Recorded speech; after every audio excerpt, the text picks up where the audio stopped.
Gators Breakdown, because there's never a dull moment in Gator Nation. The Gators Breakdown podcast is ready to go. I'm your host, David Waters. You can find me on social media at GatorDave_SEC. Coming at you right here, Monday night episode with co-host Will Miles at Will Miles SEC. We'll get together after a bye week for the Gators. Of course, fired Billy Napier about a week ago. It feels like a month ago. I know. I've already lost all my hair. Just keeping me so busy here. I've lost my hair and everything. I mean, it's crazy. It really does feel like it's been longer than a week. Just with all the coaching talk and following each and every coach. And it's Florida Georgia week. I mean, I already got the Beat Georgia shirt on. I'm ready to go. It's my big game of the year. A big time different feeling with going into it with an interim coach. It puts a little bit of hope into this game, into the rest of the season a bit. You and I were talking beforehand, this still is a winnable game, and we'll get into a little bit of that here on this episode too. But certainly, man, it's just in a good way, man, it is taxing keeping up with all the coaching conversation. Yeah, college football's got an interesting way of doing this during the regular season. I'm not sure that this is the way you would have drawn it up if you were trying to maintain interest in your organization. In fact, like you think about the NBA has all the off-season drama that goes on where everybody's really interested. In fact, in many ways, people end up more interested in the off-season than they do during the actual season during the NBA. And in college football, we got people getting fired 3 games in. And, you said it felt like a year that Napier's been gone. And in many ways, it kind of has been, because I think we all kind of checked out after the A&M game last year. And then he reeled us back in with the winning streak at the end. And, begrudgingly, I think, for a bunch of us. But then you saw Lagway and I'm like, okay, well, maybe. You got that little hope in the back of your head. So, don't do that to me, Dave. Don't tell me that there's hope. I think this is I don't do heroin, but Florida football is kind of pretty close to it, which is, inject that into my veins. I know I'm going to regret it tomorrow, but inject that thing in because, it's an addiction, no doubt. And certainly we all have that hope now that Billy Napier's not around, just that there's going to be something different. Whether or not it's successful or not, I think is kind of immaterial to the fact that it's different, which means we'll all tune in to see what's going on. And then, like you said, there's that hope in the back of your head that, hey, maybe Billy Gonzalez can turn this around. And maybe it really was Billy Napier holding everything back. And maybe all of a sudden DJ Lagway is going to be explosive. And what we thought we were going to see is going to show up. Again, way too late in the season for Florida, but maybe it's going to show up. And if it shows up and ruins Georgia's chances to get in the playoff, that certainly, there's in a season like this where the coach gets fired, 1-11 with a win over Georgia is still in many ways a successful season. And so still a lot to play for, at least for one more week. And so hopefully the 2 weeks off have done the Gators good and they'll be able to come out and put up a good showing. Yeah, for sure. So Scott 0020 right here. Scott says Billy G's ready. Hopefully so. We'll get into a little bit. We'll have our big Florida Georgia preview later this week, but we'll hear from Coach Gonzalez talking to the media today, of course, and talking about the transition after Coach Napier, how the team is handling the coaching change so far, adjustments for the practice schedule. He talks about DJ Lagway and working with the receivers and just getting back to a full-time schedule, full speed practice for those guys. So we'll see. We'll see what it all means on Saturday. But we'll hear from the interim coach here for the Gators. And then, of course, we'll talk a little bit of coaching carousel news and of LSU firing Brian Kelly. What does it mean for Florida? We'll definitely want to get Will's thoughts. I talked a little bit of it last night on the Gators Breakdown Plus chat, but certainly Will and I haven't gotten together since the day Billy Napier, that announcement was made that Billy Napier was fired. So getting back here with Will, and we'll talk all the coaching stuff going on right now in Gainesville. So everybody hit that like button, subscribe. It really helps us out here. I know some of you in there have already done so, and telling other people to do so in the chat. So thank you so much for that. Subscribe right here on Gators Breakdown on YouTube or your favorite podcast platform if you're listening on that. And of course, I mean, I see it. Lots of new signups there at Gators Breakdown Plus. Discord is just, it's really, really on fire right now with all the coaching carousel news. I mean, every little bit of talk you want for coaches, you can do it right there on the Gators Breakdown Plus Discord. You get access there at gatorsbreakdownplus.com. Starting at $3 a month, you get those ad-free episodes as well. Access to the Discord where we have those chats on Sunday evenings as well. Lots going on right there on that platform too. So, all right. Well, let's get to Billy Gonzalez and here talking about the transition so far since the firing of Napier last week and how the team's adjusting. Had a week of, I guess, starting to implement or change things how you want. You got another full week. How much have you tweaked on the day-to-day? I've seen obviously the coaching changes, but how much do you change in the day-to-day of, schedule-wise and stuff? For just the players of leading up to the game now? Well, I think, again, I'm going to recap on this because Coach Napier built an unbelievable program. And the business side of things, how it operates, it's really, really smooth. So there's not much change to happen when it comes to, am I going to change this? Am I going to change that? Are there tweaks to be involved? Are there practice schedules? Are we trying to buy time back away if we can rest somebody a little bit more? I think those are the little things. We're coming up on game eight of the season, but you had 2 bye weeks, so that's 10 weeks, then roughly another 4 weeks of pre-camp. So the players, are their bodies? Yeah, the bodies are going to be tired a little bit.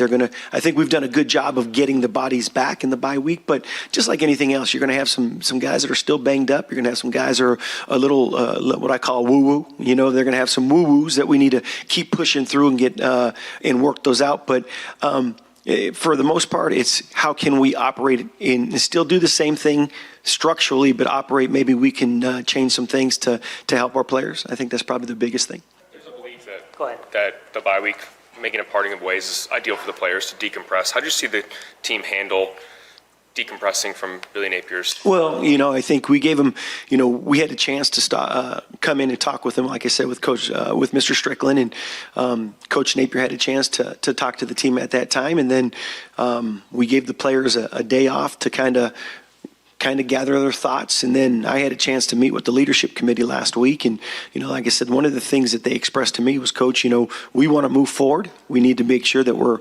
I asked if there's any things that they would like to do as far as practice schedule wise. And they gave me some thoughts and ideas. But the fundamental thing that I got out of that conversation with the leadership committee was the number one thing is we want to get back out on the grass. We want to get going. We want to start doing what we're here to do. And that's to play football. Obviously, academic piece component plays a major role, but they want to get on the football field. They want to get out there, and I think that's as much as anything was mentally and therapeutic for those guys to get out amongst each other.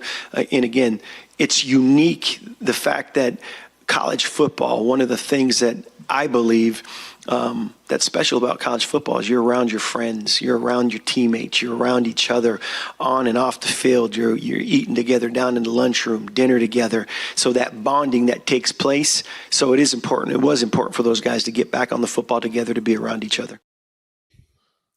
There we go.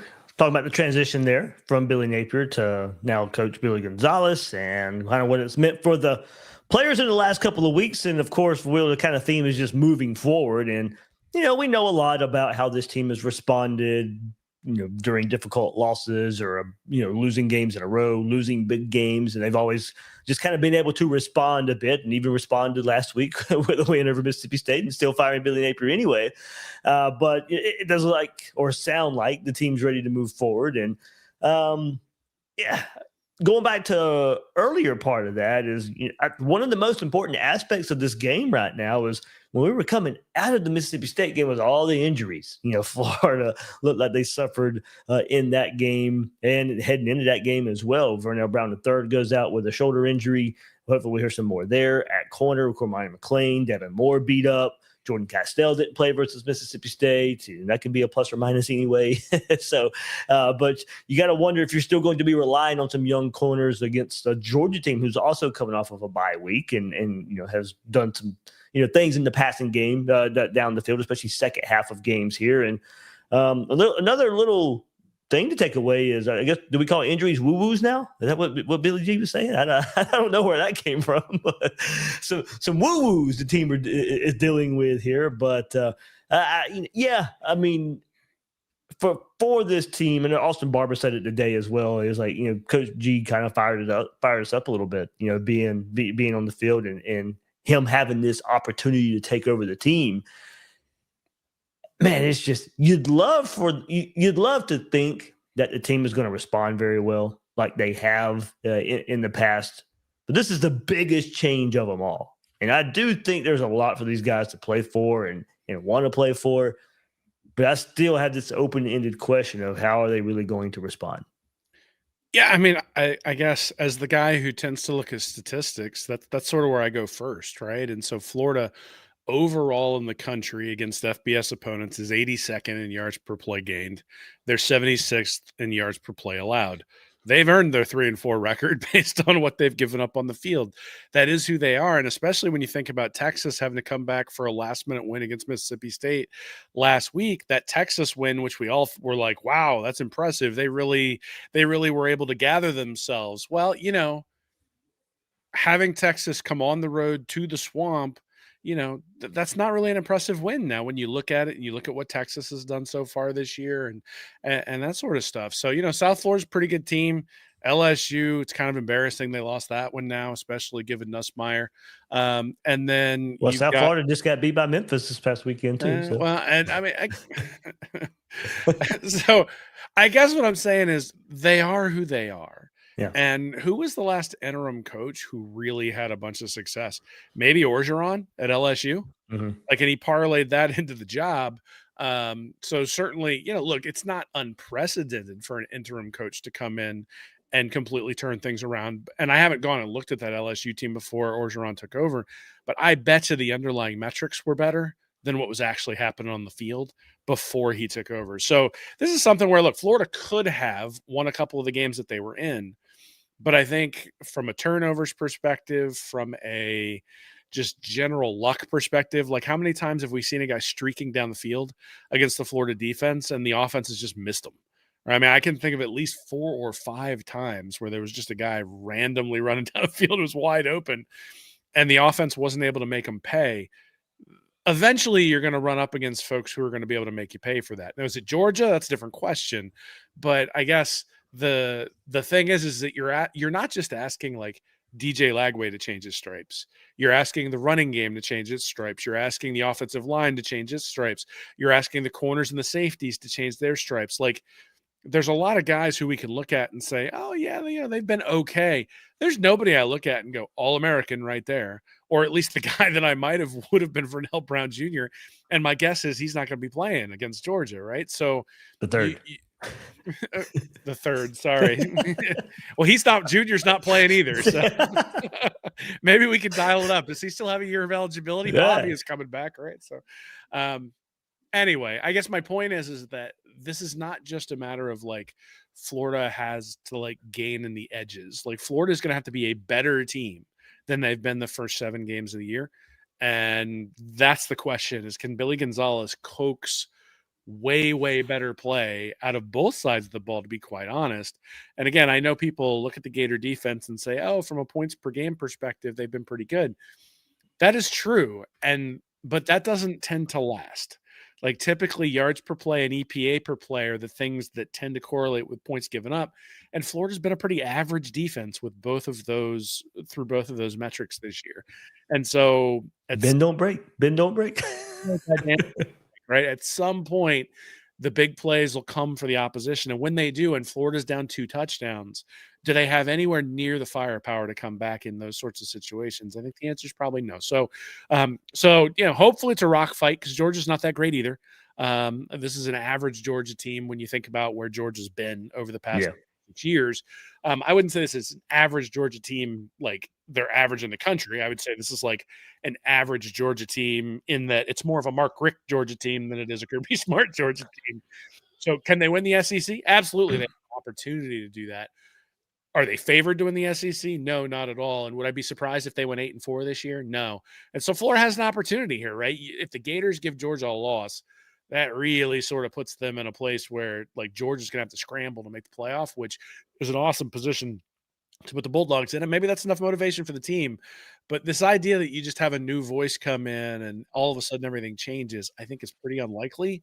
And again, I'd have to go back and look at that Orgeron example, or maybe somebody else has a different example of sometime recently where an interim coach has done a decent job. I mean, the guy at Virginia Tech's not doing terribly. They pulled off an upset against Cal. Well, UCLA had their nice little stretch till they got slaughtered this week by Indiana, of course. But I mean, that kind of ended. It was a big difference. Like they really did make a difference. Well, and that maybe is the thing, right? Is that element of surprise? Like there you go. There you go. Right? You have no idea what Ryan O'Hara's about to conjure up along with Callaway. I mean, there is this, we learned, and Gonzalez even said it today. I think it is pretty clear. O'Hara is the play caller. He said it again today. So there you go. I mean, and Georgia has started off pretty bad in a lot of games this year. So can you have a good start by using the element of surprise? And then if Georgia plays their typical game, you might have to hang on for dear life in the second half. Yeah, well, I mean, that would at least be fun and entertaining, as opposed to falling down 17-7 or something and just going, well, I guess we're done. At least in this game lately, Florida's down by 2 scores by the end of the first quarter. Yeah, except for the Texas game. That's the only one that they came out. Well, I was even talking about Georgia, except for last year. It's always the game's been over with by the first quarter. Well, hell, even the game where Trask lit them up and Florida eventually won, they were down 14-0 in that one, right? So, yes, it would be nice to jump up on the Bulldogs. I think this is an opportunity. Like, this is not most of the time in the past 6 or 7 years when Florida has played Georgia, and you look at like the ESPN FPI, it's been like Georgia 90% chance to win, that sort of stuff. I don't suspect that's where we are here. It's probably 65-35 would be my guess. Scott Carter from let me see. He actually did post it today, I believe. I saw him, the Gators official, writer on the website. I mean, I'm thinking probably a 4.5 point spread somewhere in that range. I haven't looked at it. 80-20, Will. 80-20. 80-20. Man, they according really to the ESPN analytics, 80-20. Well, again, they're looking at the same analytics that I am, which suggests that Florida is a very good team. So this is one of those things where that element of surprise makes a difference, obviously. And then, I don't know what the spread is. I wouldn't bet it. Like, I have no idea what team is showing up, right? I mean, it's just it could be a team that completely gives up. It could be a team that comes out there really inspired. So the spread's 7.5. Now, the over-under is 50.5. I'd definitely take the under on that one. I'm not sure that it's going to be a high-scoring one. I think this is probably a rock fight that you need to go for. But, look, I mean, Florida season turned around sort of, or I guess Florida season took a weird turn last year at this point in the Georgia game, right? I mean, you had the touchdown pass to Mizell, and we're all sitting there going, oh, my God, we're going to make the playoff this year. And then 2 plays later, Lagway's on the ground with what we think is like a hamstring pulled off his bone. He's getting carted off the field. And we're like, oh, no. And then we go to Texas the next week and get absolutely shellacked. It's like, oh, God, how did Strickland give him a vote of confidence? Get that bum out of here. And then LSU, Lagway comes limping out with that thing attached so his hamstring doesn't come flying off the bone again and plays awesome. And, so there's never a dull moment, man. It doesn't matter. In fact, I would say the dullest moments of this season have probably been the last couple of games where we all know what's going to happen. It was just a question of when. And so now at least there's something different, right? There's something different to look forward to, something different to look at. Again, I go back to 82nd ranked in yards per play gained, 76th in yards per play allowed. Georgia's 35th and 38th in those two categories. And so, just looking at the numbers, Georgia should win this game. But that's part of the cool part is that, I think we all recognize that on 2nd and 1 and 3rd and 1, you kind of knew what was coming when Billy Napier was the offensive coordinator, and maybe kind of there. But you knew what was coming on 2nd 1 and 3rd and 1. And I have no idea what Ryan O'Hara is going to do on 2nd and 1 and 3rd and 1. I have no idea whether he's going to go, let's run those running backs to the outside because running inside hasn't worked very well. Or, now he might troll us and run that like double reverse pitch back to the quarterback once he gets to the 40 or 50 yard line of Georgia. And the best part ever would be if that play worked. Like that would just be awesome if that play worked. But yeah, I don't have high hopes, but I have more hope than I did last week. So I guess that's sort of the saving grace, right? Is that we have the hope of a new coach eventually, and then we have the hope of a staff that's sort of freed from the burden. And maybe that's the big thing, right? Yeah. Is that this team has been living under a cloud since the USF loss. Yeah. Like that USF loss essentially was the end. And, they came out, play well against Texas and blah, blah, blah, blah, blah. But basically it's been a cloud the entire time. And so maybe they come out from outside the cloud and it's easy and they're able to play free and, Harrop sequences his plays a little bit better, but they're not changing the playbook. No. Right? No. Like they're still going to run floods. They're still going to run mesh. They'll, for the love of God, if they run spacing on 3rd and 7 again, I'm going to shoot myself. But there's, like it's going to be a question of how do the plays get sequenced, not are the plays that different? And honestly, it's going to tell us a lot more about Billy Napier than it probably does about Ryan O'Hara. Good point. Yeah, that's what I've been saying too. We'll get into the offense a little bit too, with the playbook and stuff like that. But Will, you mentioned it, so hey, we might as well get into it anyway. The Gators are only 7.5 point underdog to Georgia there at MyBookie with an interim coach and everything. 7.5. That's the line right now. Gators, close to a touchdown. Underdog in the world's largest outdoor cocktail party. Over under currently sits 50.5. Get in on the action at MyBookie. One account, one wallet. You can bet football all weekend. Bet Florida, Georgia, and then go spend some time hitting the slots. You don't have to switch apps. You don't have to jump to another platform. Just get all your action right there at MyBookie. NFL action as well. Game lines, player props, NFL super contests, survivor pools, all that under one roof. Go bet it all at MyBookie. And if you're new to MyBookie, use our code GATORS and your first bet up to $500 is fully covered. You make a play. If it don't hit, you get it right back with the bet back bonus. No stress, just a one-time rollover on the return bet, so you're free to reload and keep firing. So sign up at mybookie.ag with promo code GATORS and claim your bet back bonus. All right, so let's hear now. We're keeping it going with interim coach Billy Gonzalez, and right here with some insights on Lagway's development and building chemistry with those wide receivers. I think he's gotten better and continually getting better. I think practice and having the chance to get back on the football field and having a group of receivers, a group of tight ends that you're consistently throwing with, I think that makes everything. I think the only way you get better, in my opinion, as a quarterback and a receiver is to practice throwing, and it has to be full speed. I think there's time when you want to go out there and save legs, and there's time where you're just getting out there and you're practicing reads with the quarterback coach. But to truly develop a passing game, and this is just my opinion over the years of coaching wide receivers, the quarterback and wide receivers have to throw full speed and over and over and over, and that's routes on air, continually doing that. I think he's progressing well. I just got done talking and writing some notes down, but make great decisions and have a high completion percentage. I think those are two things that we talk about all the time with the receivers, and I think it carries over with the quarterback as well. So I'm excited for him.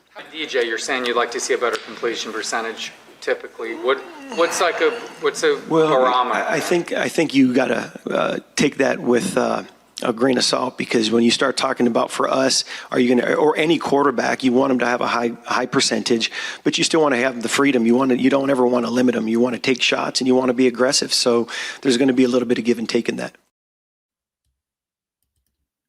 Pretty interesting comments there, Will. And, the kind of give and take, a lot of what we were asking about this offense earlier this year is, as you're bringing along DJ Lagway, we wanted to see the completion percentage raise up a bit, hit that short intermediate route, and that's about all we were getting at the beginning of the year with none of the explosives. We got some, a big game explosive against Texas, kind of has whittled back down a little bit, but he has taken steps since that first bye week, and maybe that time, where in that first bye week where we were questioning of, how much good on good was he actually doing beforehand? And well, you got another bye week right here. And amidst all the changes, is there another step for DJ Lagway after another bye week? Yeah, I think the question for me is, we did see one step, we did see a step in that first bye week.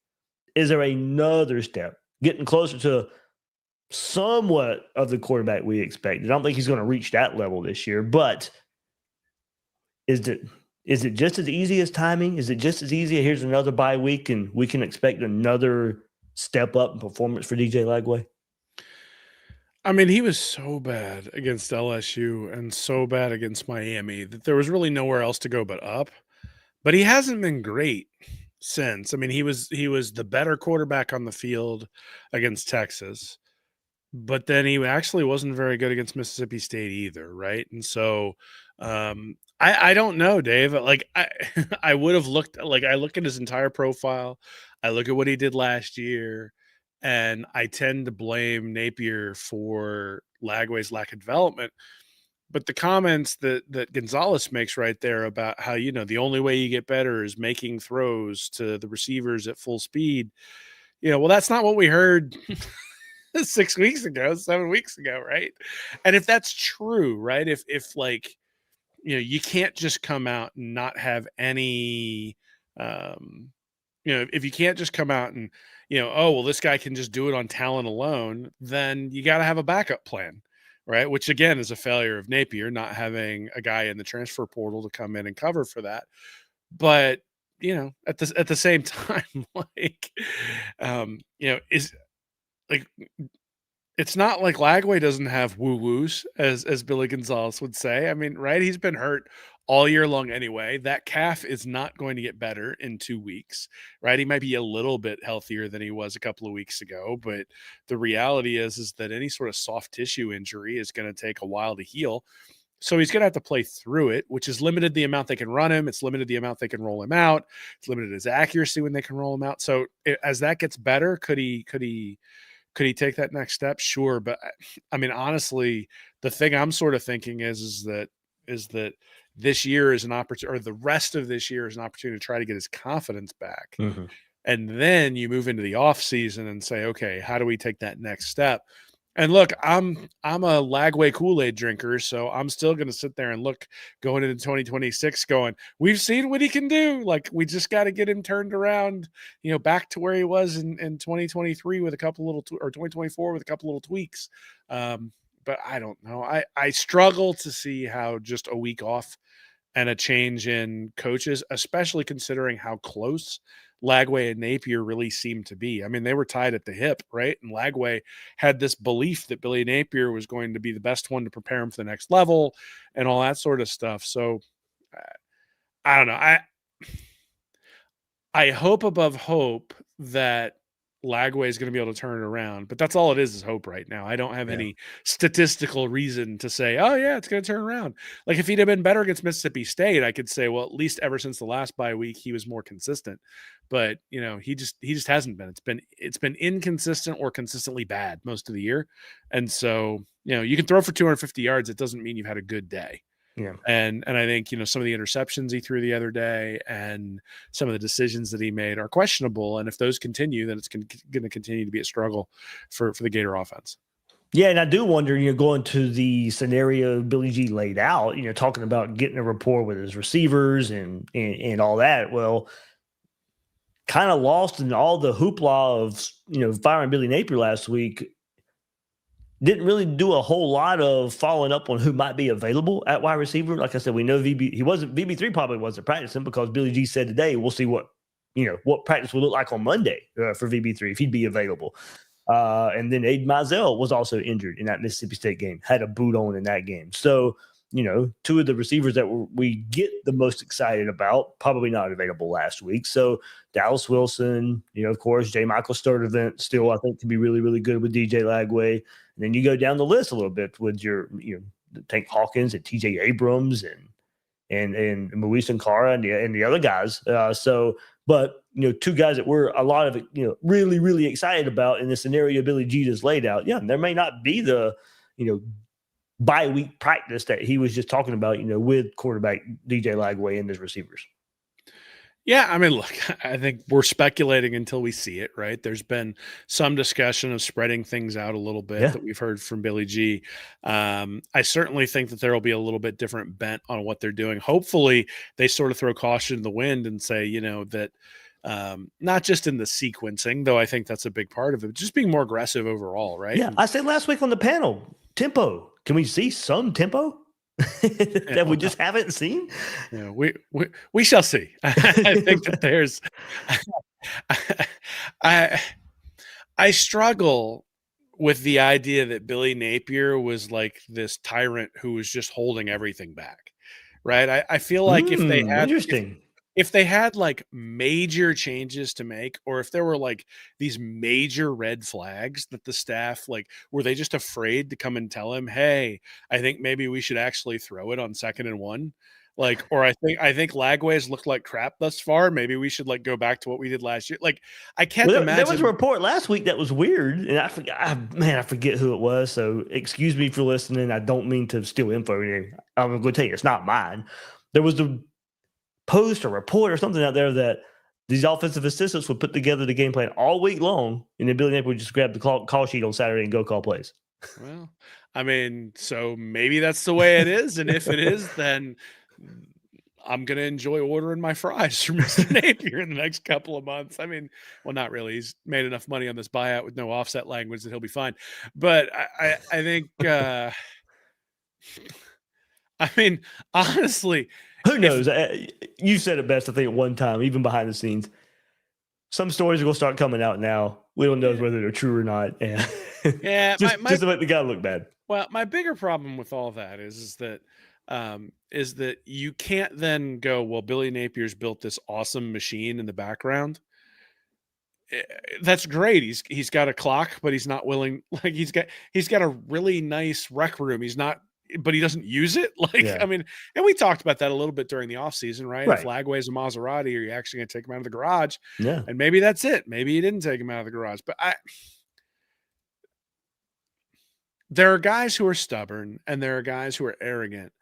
But that doesn't mean that they won't take like input from other people. It just means they want to own it on the back end, right? Like, I can't imagine that the quarterback coach and the offensive coordinator had zero say in what was going on the weekend. Now we'll find out. Maybe I'm completely wrong, but I don't like, it feels like those stories would have trickled out, right? Like if it really was like this, just like, fiefdom where Napier wasn't in the meetings, but all of a sudden it's calling plays. It's like, I feel like that would have come out already. So, I think it's, I hesitate to think that Billy Napier is the only thing suboptimal within the entire program, because Billy Napier built the program. And so I think whoever comes in eventually for the program is going to look and go, okay, like there's some things that are good here, but there are some things where we can find some edges. And I think that's kind of like all the window dressing and the motions and all the different things that Napier did. Like, it looked like Florida was doing something, and then they'd run the same damn play over and over again in the same down. They'd sit in the pistol and they'd run it 80% of the time. The defense would know it was coming. And, they never really went against tendency. And I think, there's still the fact that Russ Callaway hasn't called plays. He was under Chris Hatcher at Samford. That was Chris Hatcher's offense. Ryan O'Hara hasn't called plays since Alabama A&M. That was a job before Billy Napier brought him to Louisiana. It wasn't this high-flying offense. So, like I said, the best thing is element of surprise. Yeah. But beyond the first game, I don't know. I mean, it's not Bobby Petrino taking over as offensive coordinator, right? Or Gus Malzahn's waiting in the wings to take over. Like that's not what's happening here. These are guys who have very little track record. And if the next Gator head coach, in fact, I saw somebody in the comments say, well, if Billy G coaches well, we should give Billy G the head coaching job. And it's like, well, wait a minute.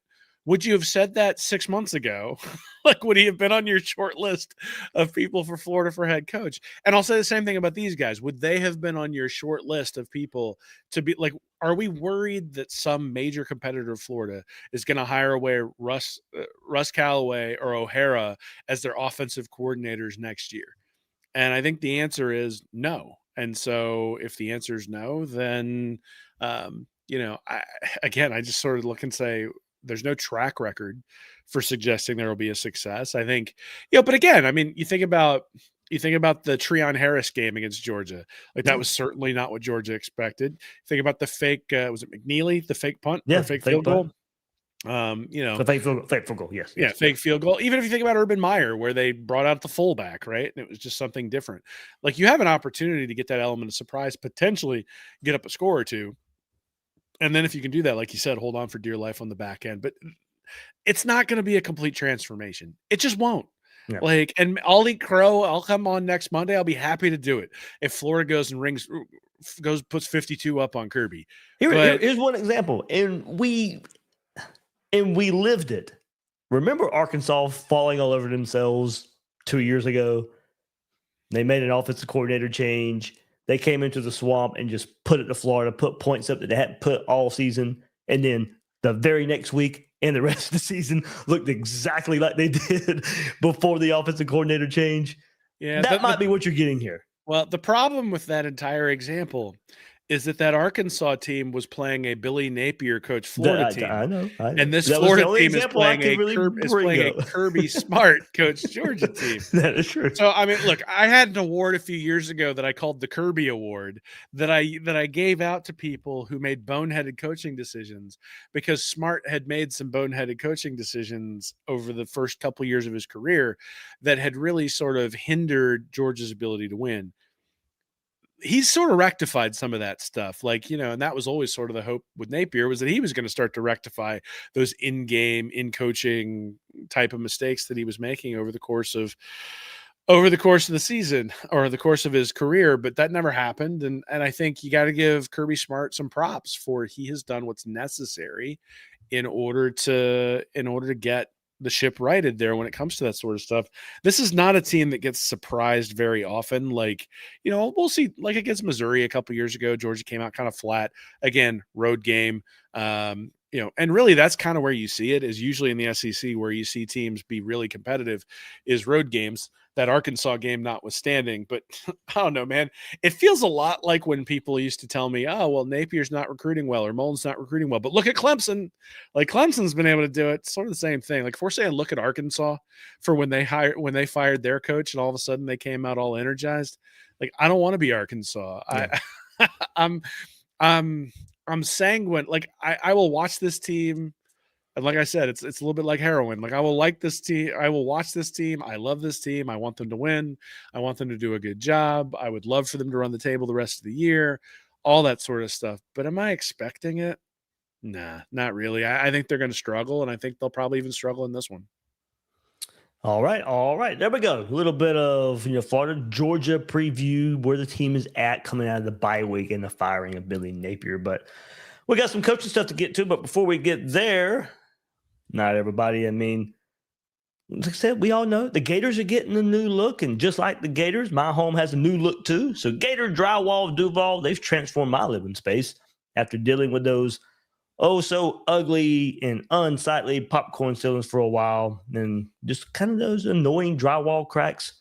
Dealt with those for far too long as well. My walls are looking smoother and my ceiling a lot more modern. Not particularly impressed with Brandon and his team at Gator Drywall of Duval. They brought back that personal dedication that's so often missing in the service industry today. So, been patching these holes and repairing cracks, removing outdated textures throughout my home. And look, they do it all over the Jacksonville area. And if your house needs the same kind of transformation, don't hesitate to call true professionals at Gator Drywall of Duval at 904-793-2088 or visit them at gatordrywallofduval.com. Well, on the heels of that, Florida had a bye week, so there I was, painting, taking advantage of the Gator bye week. Had to, the drywall that they fixed right there just had to do some honeydew stuff over the weekend. So, get the paint, and all looks good again. Well, I'm jealous because I was out on a baseball field, like dragging the field the entire weekend and running a tournament. So I'm exhausted on Monday night, buddy. That's for sure. I hear you. Well, we will get you off here, Will. But hey, man, got to talk. Coach, the crazy coaching carousel that is out there right now, and got even crazier on Sunday evening. You had Florida open, you had Penn State open, you had Arkansas open. Maybe some other jobs open, and one that came open pretty fast. And there were some whispers if things weren't going to head in the right direction there in Baton Rouge that LSU might eventually move on from Brian Kelly. Well, they eventually turned into Sunday night. It was not long after the shellacking from Texas A&M that LSU went ahead and pulled the trigger and fired Brian Kelly, and kind of a messy buyout breakup right now. They can't even agree on that right now if it's going to be offset or if he's going to be owed the whole thing. And you thought you would have known that before the firing, but who knows? I mean, it just kind of lets you know how messy the college football coaching is right now. So, well, I guess first off, what are your thoughts? We'll get into what a lot of people want to talk about, better job Florida at LSU, and that's kind of blown up in the last couple of days as well. But your initial thoughts of LSU moving on from Brian Kelly. I mean, a coach that was hired the same year as Billy Napier, and now both coaches out just a week apart in their fourth years. Yeah, I mean, so it's funny because I think during our over-under podcast, I might have predicted that Brian Kelly wasn't going to make it through the season. I think you did. You're right. And the reason was because he was hitching his wagons to an average quarterback. And average quarterback play with recruiting worse than the big boys in the SEC, and LSU's recruiting has been like 8th, 9th, 10th overall in the conference. That combination is a nightmare. Like, it just does not get you. It can get you it can get you 10-4. It can get you 9-4. It can get you, in this case, this year they were probably going to go 8-4, 9-3, something like that. But it doesn't get you to a national championship, which is what LSU's goal is. And so, look, Kelly sort of caught lightning in a bottle with Jaden Daniels and still wasn't able to turn that into a championship because the defense was so bad. Now, sort of from a timing perspective, gets a little bit like, think about it. If the 2019 Gator defense had shown up for the 2020 Gator season with Kyle Trask, like, we're talking very differently about Dan Mullen. I think if the 2025 LSU defense had showed up with the 2023 LSU offense, we're talking about a very different thing. But this is sort of, our buddy Bill Sykes has always talked about clustering when it comes to recruiting classes, that you need to cluster the talent together. We saw that in 2019 with LSU, when they were able to cluster like 18 NFL draft picks or something on that team that won the national championship for Ed Orgeron and went 15-0. Now, it obviously required elite quarterback play to separate that team. And I think realistically, that's where we are in college football. If you are not the Alabamas, Georgias, Ohio States, and potentially maybe even Oregons now of the world, you're going to need elite quarterback play to get to where you want to go. And even if you look at like teams like Indiana, when you think about Cignetti, like the difference between last year's Indiana team and this year's Indiana team is that their quarterback is way better. And that defense. Well, the defense is better too, but they will come up against the team that is able to that is able to score against them. The question will be, can you outscore them, and can you go up and down the field? And that's against Oregon, that was not a low scoring affair out there in Oregon. So I guess Brian Kelly couldn't win the big one at Notre Dame, and he came to Baton Rouge saying, well, this is a better opportunity to win. And then college football changed. And Notre Dame has since been to the college football playoff, and LSU has not. And there's a lot of 10-4s on his resume. There's only one 12-1. And, there's an 11-2 at Notre Dame as well. Well, the funny thing about that? What's that? All his defensive coordinators. Clark Lee, Mike Elko, and Marcus Freeman. All of them you would hire before you would hire Brian Kelly right now. Yeah, I mean, It's funny it's just funny how it all works out. Yeah, so we'll get to that, I'm sure, when we talk about which job's better and what should we do. But I think overall, this is where we are in college football, right? Like 3 losses, Penn State, not good enough. 3 losses, LSU, not good enough. And this is part of what comes from the fact that college football is not using, like, the programs are not utilizing TV revenue to procure their players. They're using NIL money and booster money to procure players. And it turns out that essentially what that means is you now have investors in your program. And it also turns out that when you have investors, you have to listen to them. Right. And so, like, if someone's putting $10 million into your program, that person now has a vote that they didn't have 5, 6, 7 years ago. Right. I mean, now maybe at some of these places, Alabama, maybe the guy who sold Chargers had some sort of say in your program, but it's much more personal now because it's above board, right? Like the guys who are giving the NIL money away are known. Like, if people know who's funding that stuff, and I'm sure they talk about it at parties, and all of a sudden it's like, oh, that $1 million you gave to that kid didn't work out, and like there's some pride and ego associated with it. But now essentially what you've done with all these college football programs is you've created a bunch of partnerships. It's like LSU no longer owns 100% of their college football program. They now have investors, and those investors make decisions and go to the governor of Louisiana, apparently, to help drive home decisions when it comes to this sort of stuff. And the money is like funny money at this point. It's like, you think about like the NBA, what do I call them now? Governors, the NBA governors. I don't call them owners anymore. The NBA governors, those guys, it's like, Steve Ballmer's just throwing around $50-60 million like it's nothing, right? Because it is nothing to that guy. And I think in many ways, the guys who are investing in these programs, they're only doing it because it's a toy. And so it's an ego thing. It's a toy. And 3 losses, when I've given you 10 million of my hard-earned dollars, you better be charming, right? Like Brian Kelly's a surly man. Dude. And so, like, there's no one there going, well, he's endearing. They're going, well, we'll deal with this goofball because he's going to get us what we need. Like, he's going to give us what we want when it comes to the overall quality of the program. And here's what we got: 10-4, 10-3, 9-4, and at best 10-3. And that's just not good enough. Like, the amount of money pouring into that LSU program means it's not good enough. And honestly, it's been the same argument at Florida for an extended period of time. The difference is that Ron DeSantis hasn't forced Scott Strickland to fire Billy Napier. Now, he might force him to hire Lane Kiffin, and maybe we can hope for that. But, DeSantis is not the one calling the shots. And I think, you think about, like, which job is better. That's actually the thing I'd be keeping in mind when I'm looking at which job is better. Is I'd be looking at, Auburn. For years, people were talking about like the plane while Tuberville was like Yellowwood. So I don't know. I think there's something to be said for, I don't want all those investors coming in and necessarily tilting the scales against me. But that's what happened. I mean, what happened here is that, Brian Kelly, I'm sure, had alienated some people, because Brian Kelly alienates everybody.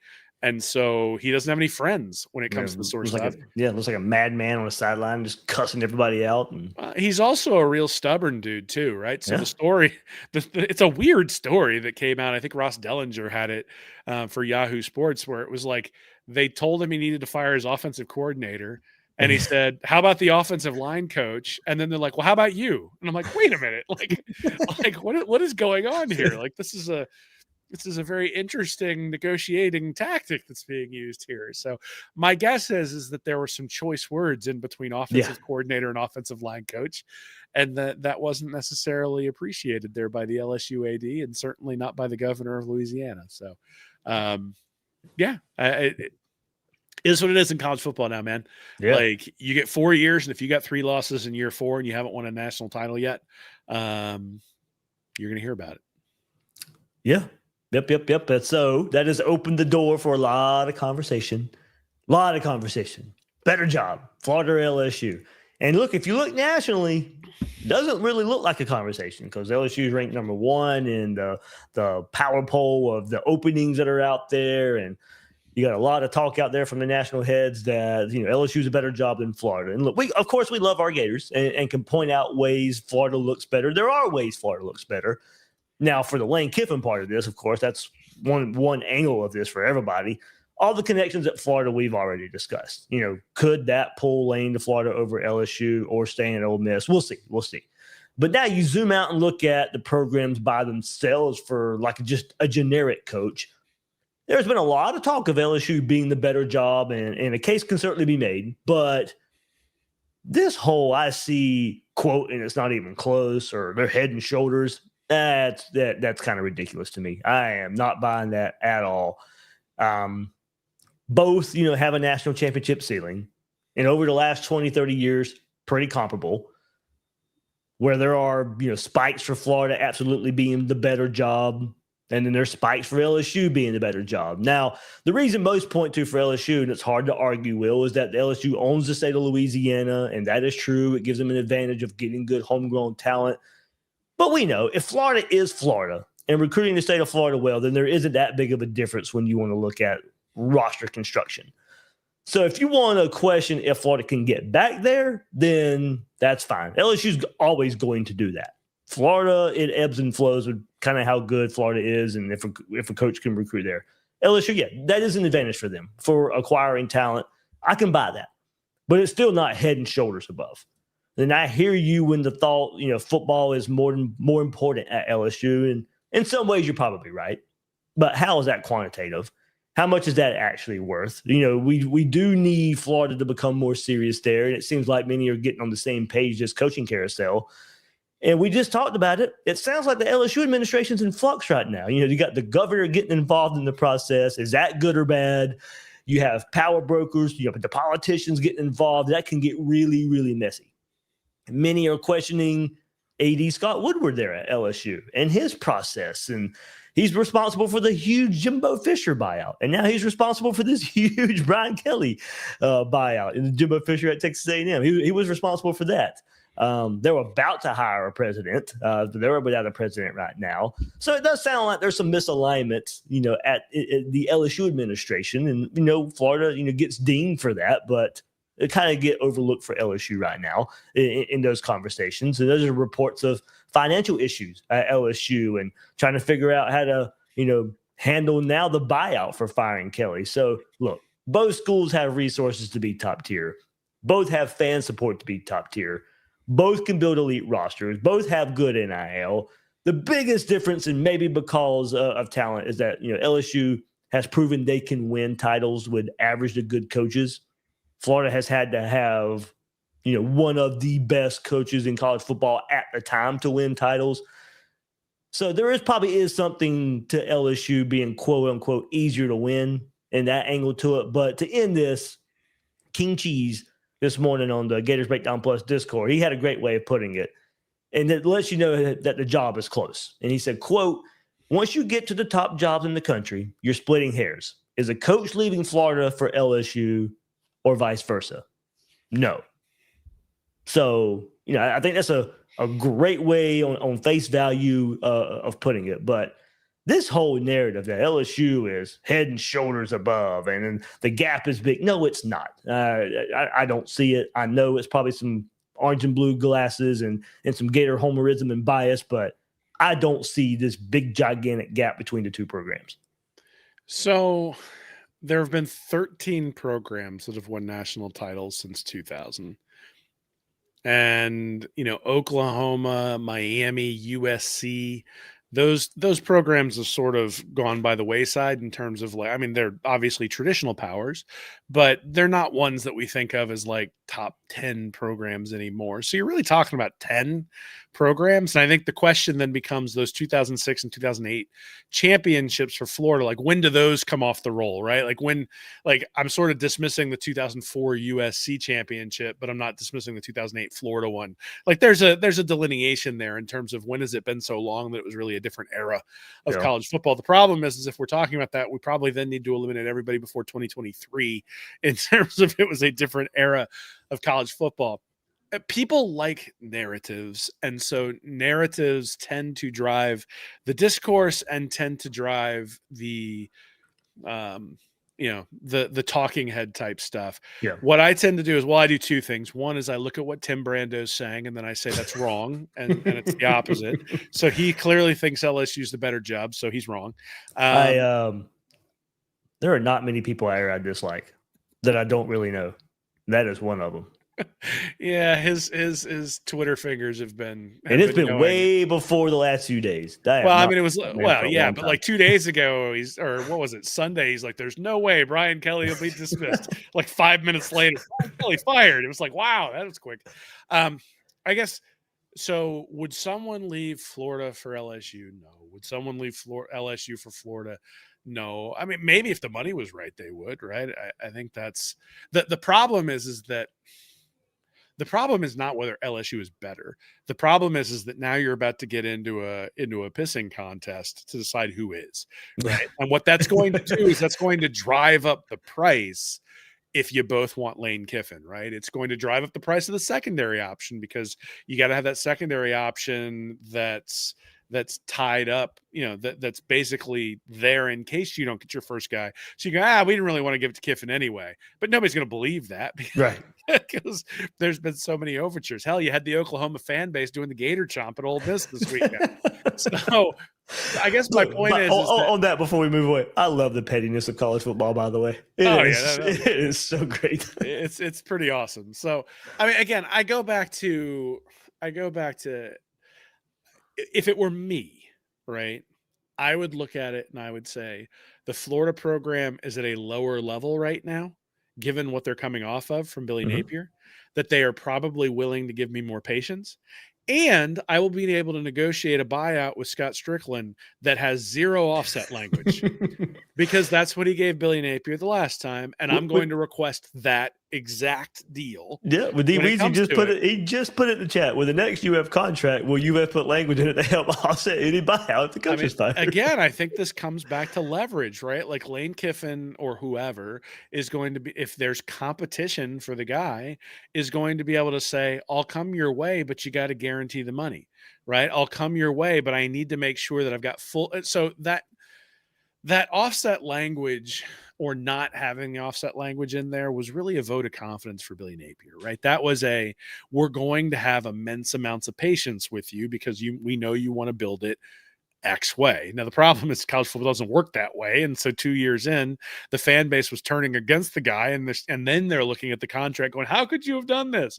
But the reality is that the stability that offset language gives to a guy like Napier is significant, right? Like he's walking off into the sunset with a large amount of money, irrespective, and doesn't have to worry about like looking for another job, doesn't have to worry about whether he ever gets another job. Like there is a stability and a security that comes with that clause that, quite honestly, Brian Kelly doesn't have. In fact, the reason they're negotiating the settlement, or the reason there will be a negotiated settlement, is because if he gets another job, he's going to lose that money anyway. Yeah. So you might as well get the lump sum payment up front, and then you can take a full salary at the next place, as opposed to the next place saying, well, we'll just give you $1 million and let LSU pay you the rest of the way. Like, I mean, those are the sorts of games that get played when you have that offset language. So there is significant value in including that in a contract if you're trying to outbid someone. So that's what this is. Like, to me, whether LSU is the better program, whether Florida's the better program, doesn't really make much difference. The question is going to be which one is willing to really push its chips all the way in the middle and say, blank check. Like, we have confidence that you're the guy who's going to bring the championship. Blank check. What's it going to take? And so, it might be an extra $500,000. It might be, use of a private plane. It might be, a house in the Poconos and a house in Miami. Like, it might be that, Kiffin's daughter gets admission into Florida because she wouldn't have been able to get in if she was only able to get into Ole Miss. Like, I don't know what it is, right? But give the guy, you're going to have to give the guy everything, because there's now, nobody believed he was leaving Ole Miss for Arkansas, right? Right. Nobody really believed he was leaving Ole Miss for Penn State. Everybody can believe, and in fact, the Ole Miss fans certainly believe that he would leave Ole Miss for Florida, the way they've been reacting recently. Exactly. And I think people, and I think this is the way they have. Not. And if Billy Napier was 6-1 right now, it would be very clear that Lane Kiffin is going to LSU, right? Or at least that would be the rumor. Now that Brian Kelly's been let go, is it would be yeah, he's like, that's where he's going to go. That makes sense. That jump makes sense, especially given the dollar amount. So what that means is Florida's got competition now. And, I think if it were me, I would say, okay, the stability of the Florida situation, especially if they don't put in offset language, is higher than the stability at LSU, because they have now fired 3 coaches, 2 of whom won national championships. And then the third coach is somebody who was winning 10 games pretty consistently, and they just decided to jettison those guys. I think that's a very different situation than, hey, the guy's going 5-7 and 6-6. Like, if Lane Kiffin comes in and goes 9-3 in year 1, like, Florida fans will damn near build a statue of the guy. If he comes in and goes 9-3 at LSU, they're going to go, we could have gotten this with Brian Kelly. So, yeah, that's the other part, though, is that Lane Kiffin and most head coaches in major college football programs don't think like I do. Like, they have supreme confidence in their ability to turn anything around, right? Yep. And so it really does come down to, do you think you can turn Ole Miss into essentially like what Frank Beamer did for Virginia Tech, right? Like, Beamer turned Virginia Tech into a destination program and wasn't quite able to win a national championship, but they were competing for the Big East and then eventually the ACC for years while Beamer was in charge. And did Beamer have one appearance. Yeah, one appearance in the national championship game, and we're up on Florida State until Warwick took over.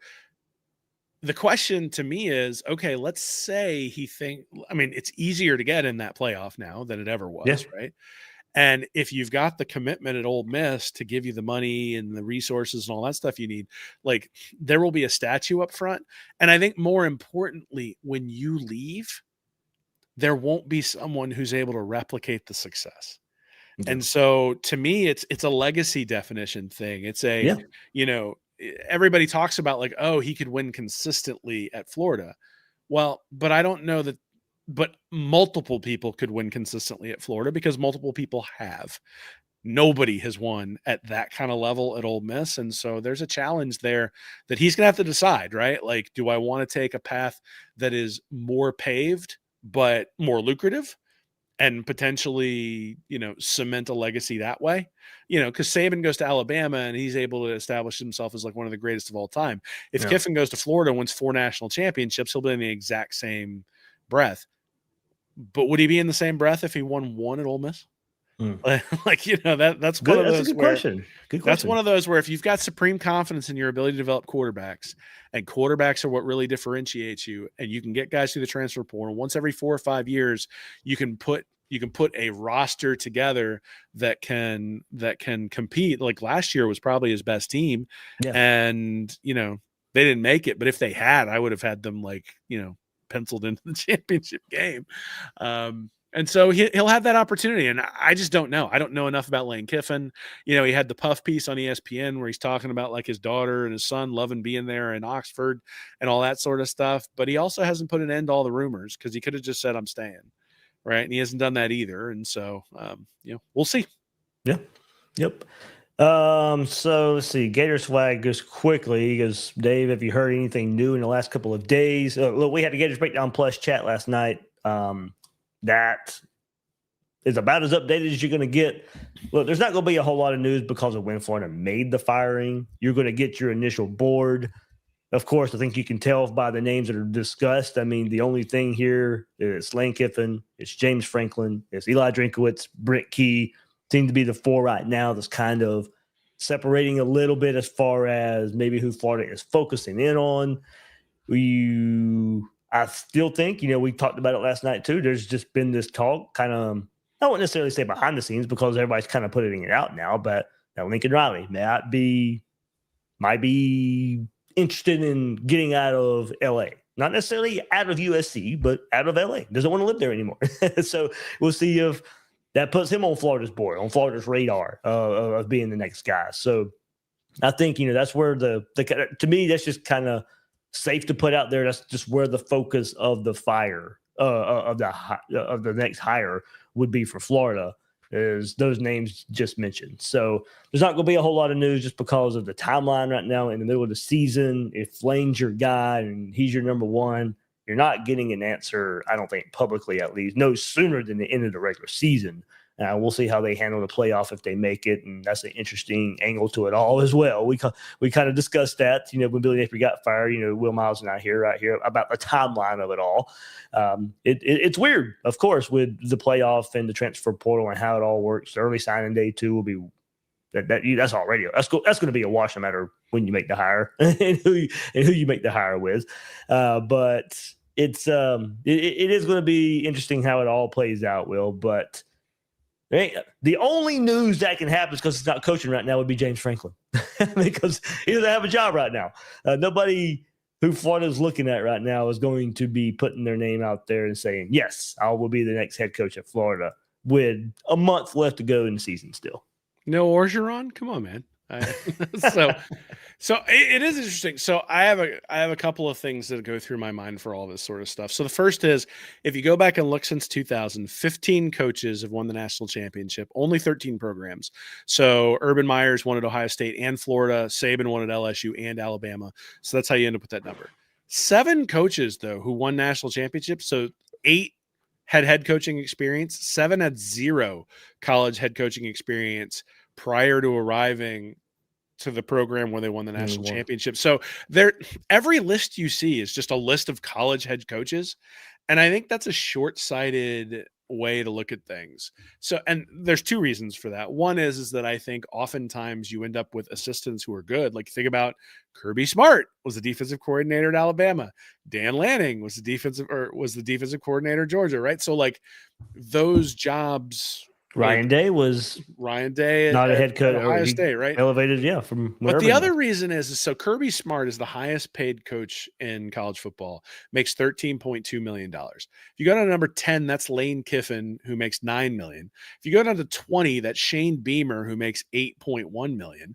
If you go down to 30, that's Sonny Dykes, who makes $7 million. If you go down to 40, that's Sharon Moore at Michigan, who makes $6.1 million. If you go down to 50, that's Dave Aranda at Baylor, who makes $4.7 million. If you go down to 60, that's Dan Mullen making $3.5 million at UNLV. So basically, until you get to like the 50th or 60th coach in college football, you're talking somewhere between $7 and $13 million. And I guess I don't think you get differentiated performance for that amount of money that you're spending at that place. So like, you got to be really sure. So if you've got this list of like Lane Kiffin, Marcus Freeman, and then you start throwing out like Jed Fish and Mark Stoops and Matt Rule and even Signetti and those sorts of guys. Dillingham, those guys. Dillingham, those sorts of Kenny Dillingham, $7.4 million, right? Yeah. Jed Fish, $7.5 million. Like, you're going to have to pay those guys $10, $11, $12 million to come be the head coach of Florida. And Fish has like a $10 million buyout, I think, too. Yeah, so I guess I look at it and I go, this is one of the reasons why last week when I came on, or whenever I guess it was last Sunday I came on, I was like, go coordinator, right? Go coordinator in the NFL, because if you go coordinator, then, you don't have to, like, at least you're taking a shot at maybe $4 or $5 million. I'd say the same thing once you get past, if you think Kiffin's your guy and he ends up going to LSU, I think the play is to go find an offensive or defensive coordinator that you believe in, probably offensive coordinator since it's Florida and you're going to want offense, but find that guy and give him like a $2 million deal with like $8 million in incentives, right? And completely structure the contract in a way that makes him maniacal to win, right? Where it's like, hey, every top 5 recruiting class you have, $3 million. Hey, every top 5 finish you have in college football, $3 million. Like, yes. Incentivize the guy to do something, but the only way you do that is by finding someone who wouldn't normally get the job, right? So like Jed Fish can wait, because if the Florida job, like if he wins at Washington and some other job opens up at UCLA or Michigan or hell, Rutgers, like whatever, right? Like if another job opens up, like he'll have the opportunity to parlay that into a bigger payday. You're not going to be able to go in and go, hey, I know you're making $7.5 million at Washington. How about you take 4 and then we put a bunch of incentives on here? How about we have offset language in your contract to where when we get rid of you, we don't have to pay you. Like those sorts of things, you won't be able to negotiate that with a guy who's got head coaching experience. Even Brian Kelly, like if you just, I mean, God forbid that was where Florida wound up falling to. But even if you got to that point, that guy isn't going to accept less than that. Give me a coordinator. I get it. But I mean, so I would like Florida to either establish themselves as the alpha and go get Lane Kiffin regardless of what it costs. If that's your top guy, like who cares if the LSU job's open, go get him. And if that means no offset language, that means no offset language. If that means, that he's got a house in Jamaica, whatever. It's not my money. It's not your money. Well, but the money runs out at some point. It right? does. It does. And so, I mean, I think I joked in jest, Theo Epstein, bring him in as a general manager last week. But the point is like, let's do something different, right? Like, I think it'd be really awesome if Florida went out there and established themselves as the program that decided to think differently about its head coaching contracts. And they started incentivizing recruiting and transfer portal rankings along with salary. That if you're going to come in, you're going to have a base salary of X. But every time you finish in the top 10 of the transfer portal rankings, you get this much. Every time you finish in the top 5 of the high school recruiting rankings, you get this much. And you know what's going to happen is if a coach finishes twice in the top 5 of the recruiting rankings in 4 years while he's here, you're winning a freaking championship. Like that's what's going to happen. So it's like, there are ways to, and I just think big programs are going to see that as too big of a risk. I mean, maybe. I love the idea. Don't get me wrong. I love it. I don't see Florida doing it. I don't see LSU doing it. 17 years since Florida had a number 1 recruiting class. It's been 17 years since Florida won a national championship. It's been 13 years since Florida was nationally relevant, right? Like, I mean, Florida made some Group of 6 bowls, but the only time they were actually in the competition for a championship was the Muschamp outlier year where Jordan Reed had the fumble and against Georgia and all that other stuff. I am... Like, if you think about what's happened in college football history, just look at the coaches who have had sustained big-time success. They have all been innovators in some way, right? Yep. And so Spurrier was an innovator, bringing the fun and gun. Saban was an innovator, bringing the matched zone type coverages where it's man and zone depending upon what routes are run. Kirby Smart was an innovator in that he just like boosted recruiting like beyond where Saban had it to a point where it kind of got a little bit ridiculous. You think about, go to Urban again, Yeah, Urban again from the spread offense perspective. Yeah, the only guy I would say who's won multiple national championships that I struggle to think about as an innovator is Dabo Swinney. Right. And there, I think his innovation was he got lucky to be in the ACC. And was able to build a program to a point where then he was able to build a behemoth after he got some 5-star guys in there and was a good enough coach to turn a 5-star quarterback and okay players around him into 10-3, 11-2 seasons. And then all of a sudden was able to hit on some big time recruits. And then you had a monster defense with guys like Trevor Lawrence, a quarterback. So I look at it and I just say, do something different. And if you think about what college football is nowadays, it's an economics problem. It's not an X's and O's problem. Right. It's a player procurement. It is a player acquisition business. In fact, that's exactly what Napier said when he came in. He just didn't actually believe it, right? Or at least he didn't act like he believed it because his player acquisition chops were relatively limited. So, I think there's – and in fact, there you go. You just pop that up from the Jeff, right? Go ahead. Yeah, good comment. Yeah. Will another coach work himself to death like Meyer did with the ridiculous guaranteed salaries of today? Is there still incentive to? Great question. And I look at this from an angle of Lane Kiffin now. I bet it eats at him. Kirby went to Georgia and has won a national championship. Sark has went to Texas and had a lot of success. Guys he coached with at Alabama, guys he would love to put himself up against. And that's another reason why I think Florida could be a pull for him compared to Ole Miss, because you get to go do it. Now, maybe it would be a feather in his cap to say, okay, I did it at Ole Miss. I didn't have to go to Florida to do it. But to me, it could also be a pull to Florida at the same time. But that is an interesting aspect. These contracts, I mean, apparently Brian Kelly was just a person who was just kind of riding the wave at LSU in the last couple of years from everything that's coming out in the last day or so.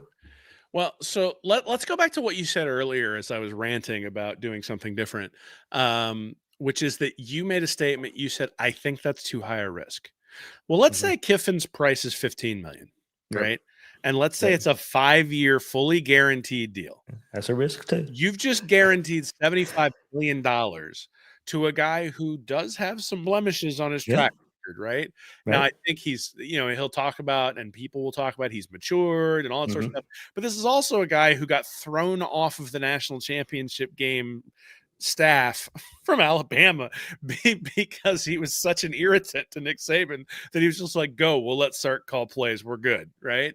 And if you think about that, and it's like, I mean, did that cost Alabama a national championship for Saban to do that? Like, and he was willing to take shots at Saban and all sorts of stuff, which, even when he was on the staff, which isn't always the best way to do things, right?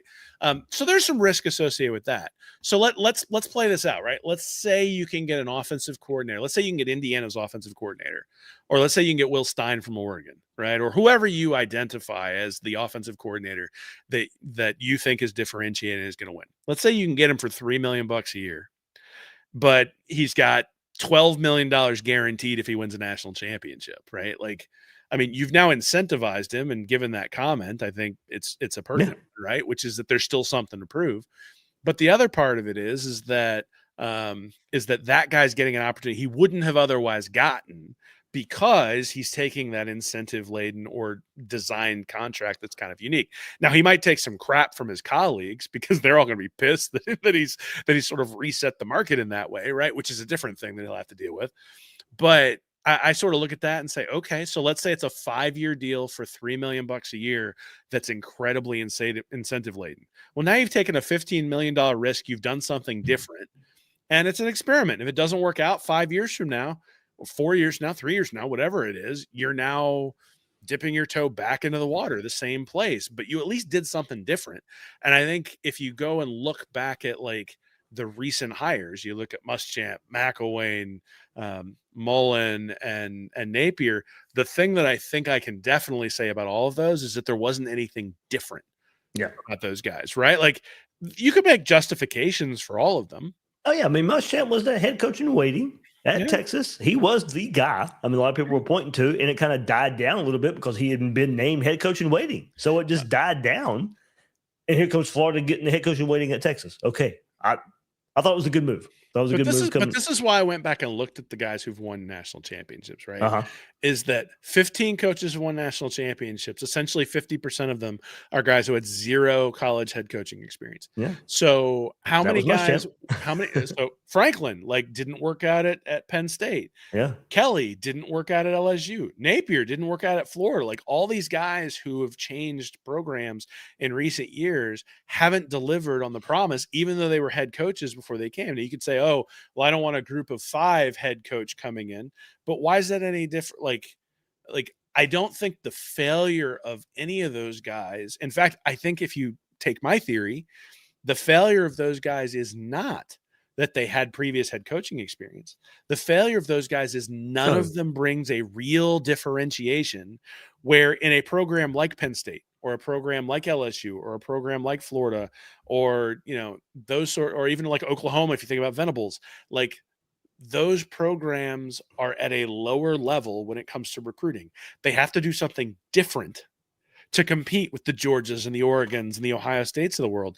And instead, and this actually is my worry about college football, I think the Indianas and those teams are going to have like the ability to pop up. But I also think some of these stronger teams, once they figure out how to really do this stuff, I think they're going to rise all the way back up to the top again. Like, and so to me, it all then becomes a question of finances and setting yourself up. And Florida is a profitable football program that I think has the ability to take a risk. And is it going to take somebody with stones to say, yeah, we're going to do something different? Absolutely. Is it something that I would do if I was the athletic director? I don't know. I might be really conservative if I was getting paid $1.5 million or $2 million a year to make this decision, and they were going to jettison me if I did something that was outside of the box. But look, 20 years ago, going for it on fourth down was ridiculous. Now Lane Kiffin was seen as ridiculous. Now Lane Kiffin goes for it on fourth down damn near every time, and everybody looks at it and goes, he's embraced the analytics, right? Like, but what did that require? That required Bill Belichick taking an awful lot of criticism. Like, I can remember Belichick going for it on fourth down against Peyton Manning, Indianapolis, like, not getting it, Indianapolis running in for a touchdown, or, 2 plays later going in for a touchdown, and Belichick spending the entire week getting grilled by national media because he dared to do something different. And now 25 years later, we all look back and go, of course he should have gone for it on fourth down. Like, that just makes sense. So again, I look at it and I say, college football has changed a lot. It is now an economics problem. And so how can you set the economics to be in your favor? And I'm not necessarily sure that the best way to do that is to just throw money at the best prospect who's out there. Or if you can't get him, like, if you think Kiffin is the guy and he does decide to go to LSU, I don't think you just go, well, Jed Fish was next on our list. Yeah, right. Like, no, that sucks. You're going to have to pay him just as much, or 80% of what you're paying Lane Kiffin. And now if you give him 5 years, 50, like, which one's a bigger risk, right? Yeah. Like, go get the guy who runs the go-go offense, give him $500,000 a year, and then with incentives for recruiting. Like, there's some things you can do, I think, that are creative that I hope some of these programs will do. I don't have a lot of hope that Florida's going to do it. I think it's going to take a mid-level program to do something like that first. But if I were a team like Rutgers, or if I were a team like UCLA, or I were a team like Purdue, or something like, not Purdue, because I mean they have, well, maybe Purdue.